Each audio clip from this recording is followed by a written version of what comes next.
I'm not exaggerating when I say I think there are more witches today than any other time in history. Hello everyone, welcome back to my channel. We are continuing my witchcraft series, Exposing Witchcraft. If you didn't see the first video, I'll have it up here.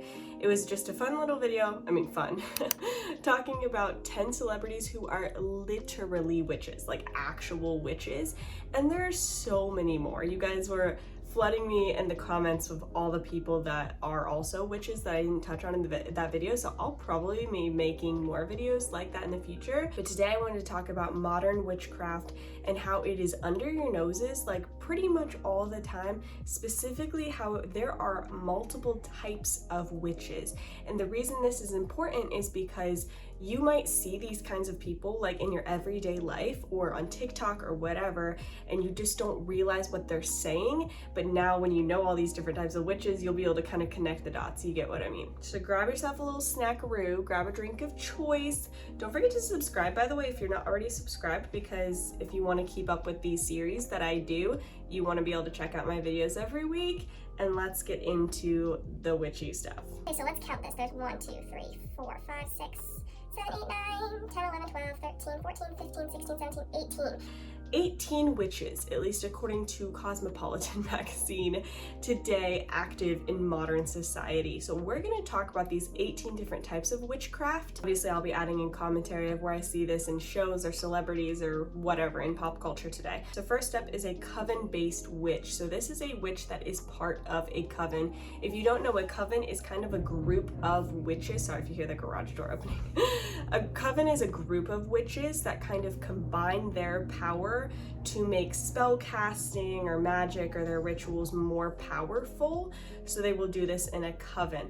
I talked about in my last video that Paris Jackson, Michael Jackson's daughter, she is a witch and she formed a coven, and they were doing like these moon rituals and stuff like that.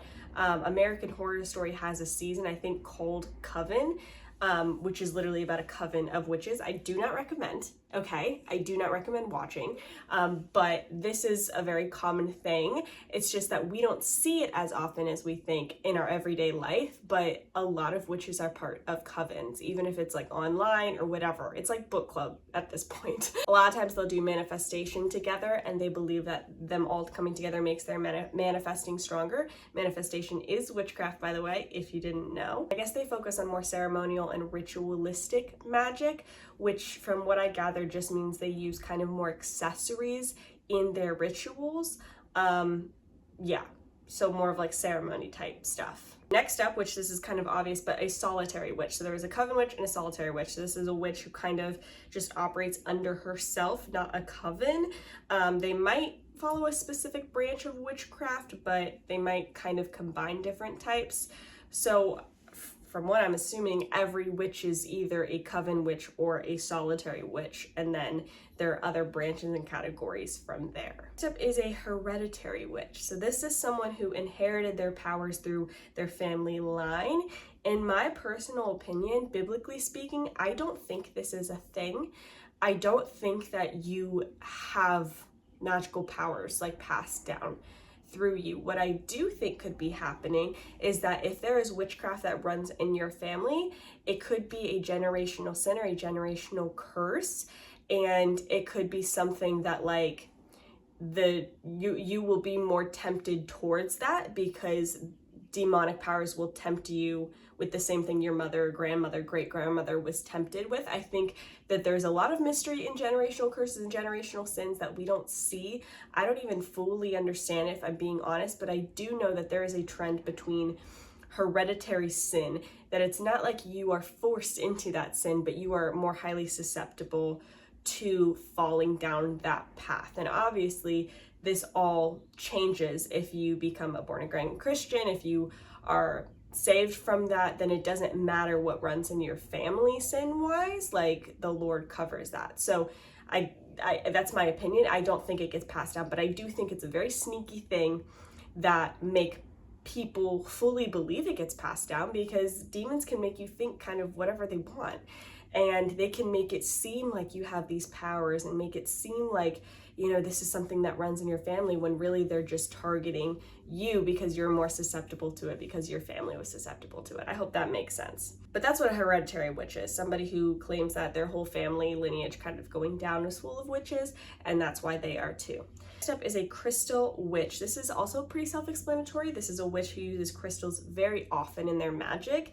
And yes, using crystals for things like manifesting, attracting things, and moon rituals, stuff like that, that is a witchcraft practice. That's why I said in my last video that 90% of Hollywood is practicing witchcraft, even if they don't know it, because so many of them use crystals. I remember seeing on the Drew Barrymore show and stuff that they were doing, like they'll have crystals for protection and for love, attracting love, and for different things, for wealth and prosperity and all this stuff. If you use crystals in that way, that is witchcraft. Now, if you have crystals just around your home as home decor, or you have it in like a ring, jewelry, whatever, that's not the same. Crystals themselves are not inherently evil. It's when you use them in evil ways that they become evil. You know what I'm saying? Being said, a crystal witch is someone who leans very heavily into crystal usage.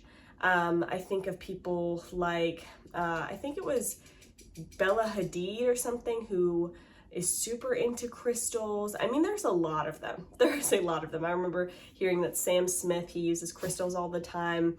Adele, I think, uses crystals to help with her anxiety before going on stage. So these are all forms of witchcraft practices. Next up is a cosmic witch. This wasn't a surprise to me at all because this is a witch who relies heavily on astrology and zodiac signs and watching, you know, the celestial things in the sky for their magic and their spells and their manifesting. So if you saw my astrology series, I will link that up here if you're interested. Astrology is heavy witchcraft. It really, really is. It's just been like watered down to society so much that we think it's just another personality test, but it's not. Astrology is witchcraft. It has been since the very, very beginning. Cosmic witches, they rely heavily on astrology in their witchcraft, and they use that as part of their practice a lot of times. Basically, they use their magic to try to change things based off of astrology, or use the moon as part of their magic. So instead of just like reading the signs through astrology of what the future holds, they try to use their magic to then change the future and try to change the outcomes of things. So that's how they operate. Really quick, I wanted to mention, if you enjoy this video or videos like this, you would probably love my Patreon. I post exclusive videos there every single month where we talk about even more unhinged things, if you can imagine. We talk about vampires, werewolves, the secrets of Antarctica, conspiracy, lots of fun things over there that I can't necessarily talk about here. We love our patrons. Thank you so much if you're a patron of mine. I love you so much. There's 3 different levels. Technically, there's 4 different levels to choose from, but you can choose whichever one fits best for you. We have a great time, and I try to give some really good quality content over there. Very similar to these videos, just like I said, even more unhinged, but it's a really great time. So check that out. That will be in my bio if you are interested. Okay, next up is the Green Witch. This one I think is really interesting because I think this is where the most confusion has happened when it comes to what people think witchcraft is and what people like don't think witchcraft is, if that makes sense. Okay, so let's get into it. So a Green Witch is somebody who uses like herbs and nature, like plants and stuff like that, either as part of their potions, part of their magic, part of their, you know, manifestation, part of their even healing and stuff like that. The reason this got so confusing is that back in the day, there were green witches. I don't want to, like, obviously they exist now, they existed then, this was a thing. Witches were using nature for evil purposes. They were using herbs for evil purposes. They were using medicinal herbs and stuff for evil purposes. That was true. There was a time in history when, because those people existed, it got confused that anybody who used herbs for like holistic healing and stuff like that for medicine was automatically a green witch. Or people just have that fear of that now, that if they use herbs, then that's automatically witchcraft. And I want to clear that up. That is not what it means, okay? The Lord created herbs. He created the grass. He created the plants. He created the trees and the flowers for us, all right? And herbs can be used in healing things, detoxing our body, just a lot of different stuff. Obviously with discretion, don't be an idiot. Like, it's not that every single herb should be used. Let me just make that so clear. But there are a lot. Like right now, I'm on a parasite detox because I have a parasite and I have heavy metals and some candida overgrowth. And I am on a protocol of 3 different natural herbs in supplement form to take to get rid of the parasites and the heavy metals and all that from my body, right? That's not witchcraft. Now, if I were to take those supplements and if I were to do weird witchy things with them, try to manifest through them, you know, make an altar using them to some weird deity and stuff like that, well, that's witchcraft, okay? But that's what a lot of green witches will do. They will take herbs and different things and they will make potions, spells, stuff like that using those plants. So the plants themselves are not evil, it's what you do with them. But this is a very, very popular one throughout history, and I felt like it was really important to clear that up. It's okay to do more natural healing of your body, and you know, I mean, that's what they did for thousands of years. Like, they didn't have like pharmacies, right? The way we do. They didn't have like man-made stuff. They used herbs, they used plants, and there are so many medicinal properties in them. I'm not giving medical advice. I'm just saying if you do that, that doesn't make you a witch. It's what you do with them that makes you a witch. So yeah, they would use it to protect against evil spirits, attracting things, manifesting, stuff like that. A hedge witch and a plant witch are almost exactly the same as a green witch. I don't really know what the difference is. When I looked it up, it kind of said that they were all like the same thing. So I'm kind of putting those together. Green witch, hedge witch, and plant witch are all pretty much the same for our purposes here, at least. Next up is a gray witch. This one's real interesting. So in the world of witchcraft, they refer to magic as either dark magic or light magic, black magic or white magic, bad magic, evil magic, or good magic. And I need you to know all of that is a lie, because it is all evil and it is all dark. And actually, I have an even bigger problem with the good magic because it's a lie. It's very deceptive, and I think that gets more people into witchcraft than anything else, is this idea of no, you can be a light witch, you can use your powers for good. You don't have to do it for bad. You don't have to, and people are like, oh, I want to help people, I could do that with witchcraft. You cannot, because the Bible says that there is no such thing. You cannot mix dark with light. They do not coexist. And the Bible calls us to have nothing to do with darkness, but to instead expose it, to have no part in the unfruitful works of darkness, but to instead expose them. So that being said, God is very clear in the Bible that witchcraft, all witchcraft, is a sin. It is abominable to him, and you should have nothing to do with it, and there is no such thing as good magic. But for our case here, that's what they believe. They believe that there is dark magic and there is light magic, okay? A gray witch is someone in the middle who will either use dark magic or light magic depending on what they deem necessary in the spirit of justice. So they decide when dark magic needs to be used for the greater good of humanity or something, that somehow dark magic can be good. I don't know, but that's what a gray witch does. They don't necessarily operate on one side or the other. They do whatever suits their fancy. And I'm sure more times than not, what suits the greater good is using dark magic against Christianity, Christians, the kingdom of God, because of course, that would be what it would be. That's what we get all the time as Christians, is that we are the evil ones and that we need to be taken down. So I wouldn't be surprised if that's one of the exceptions that they see using dark magic for, but don't be deceived. It is all evil. Next up is an eclectic witch. This is essentially just a witch who does whatever they want, and they don't really pick a category. So all of the things that I've listed previously got interrupted, but an eclectic witch kind of just does whatever they want, whatever category suits them, and they don't really put themselves in a category. They just kind of pick and choose whatever they want to be any day of the week. Next up is a folk witch. This type of witch is focused more on magic and spells that have been passed down through their family or local to their community. This immediately made me think of Salem, Massachusetts, right? Salem's in Massachusetts, where all that witch history is.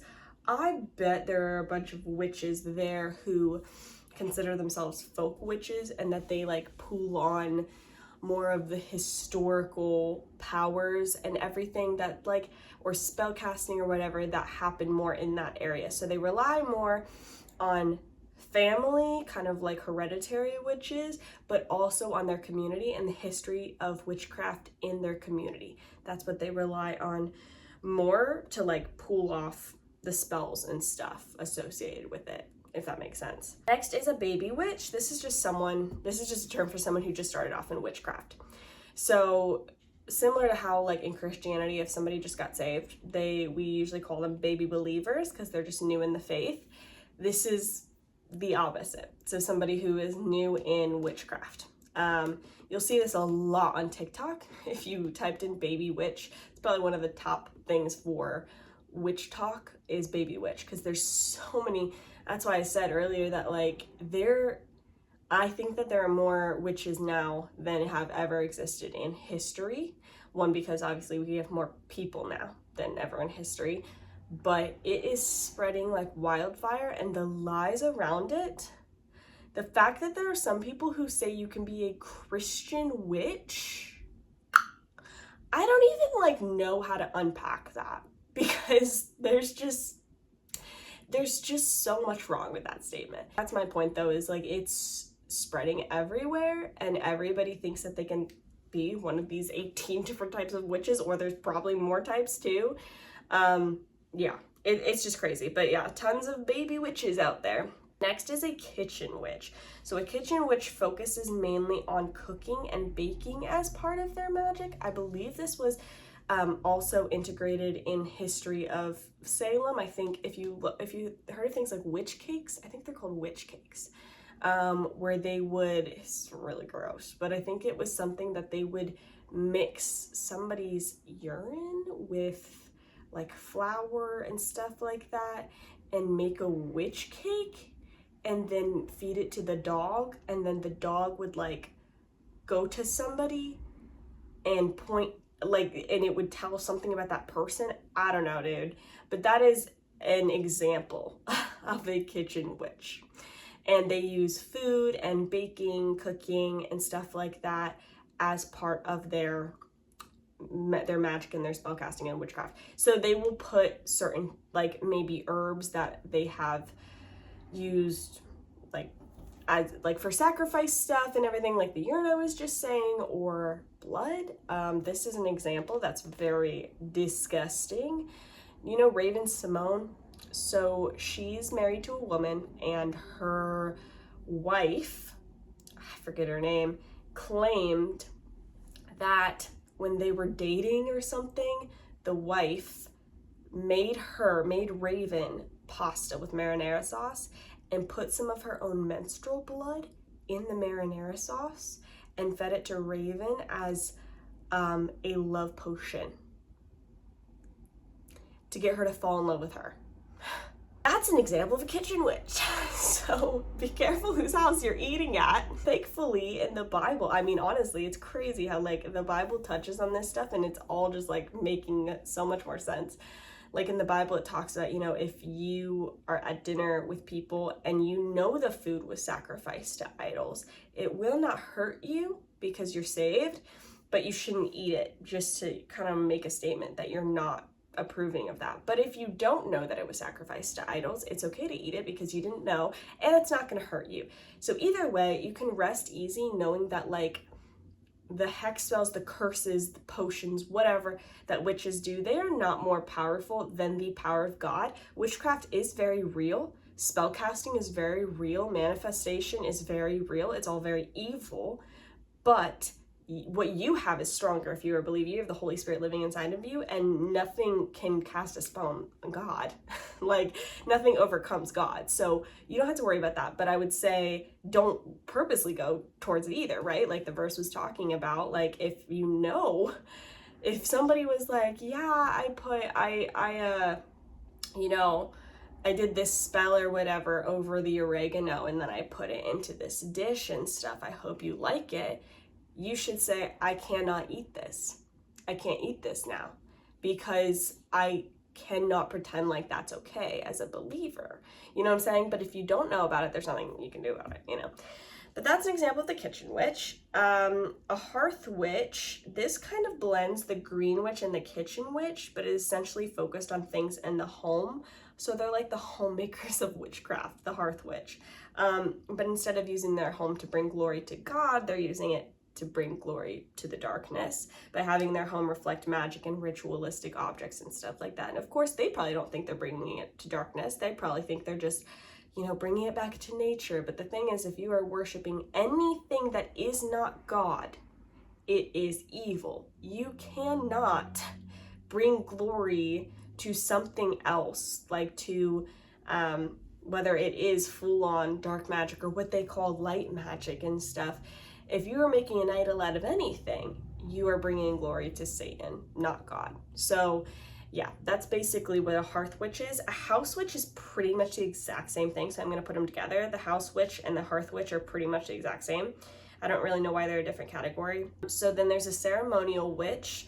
They focus on high magic, that's what they call it, and that it's very ceremonial and ritual based, not really everyday magic, whatever that means. I don't really know the difference between everyday and ritualistic magic. All I can think is that maybe ritualistic ceremonial magic are more like a big deal, I guess. I don't know, maybe they would consider manifestation and crystal stuff more everyday magic and witchcraft, and the ceremonial and ritualistic things are more like hex spells and like curses and stuff like that.